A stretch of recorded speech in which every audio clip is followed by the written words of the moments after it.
প্রত্যেকটি মানব মূর্তি ঈশ্বরের এক একটি প্রতিমা মাত্র। এজন্য আমরা যদি প্রত্যেককে ঈশ্বরের অংশ মনে করি তাহলে আমাদের মধ্যে হিংসা, ঘৃণা, নিন্দা থাকবে না, যেটা আমাদেরকে সনাতন শিখায়, যেটা আমাদের ভেদ শিখায়, বসুধৈব কুটুম্বকম, জগতের সবাই আমার আপন, কেউ পর নয়।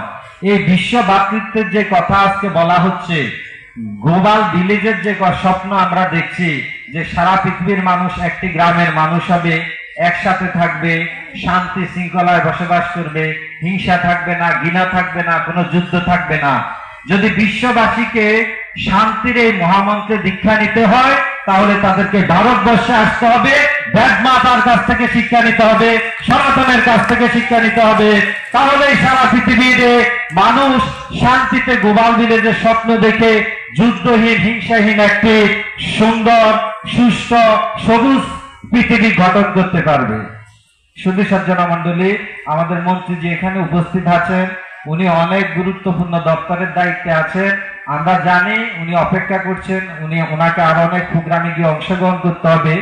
তো উনি আজকে আমাদের এই উদ্বোধনী অনুষ্ঠানে উপস্থিত হয়েছেন, সেজন্য ওনাকে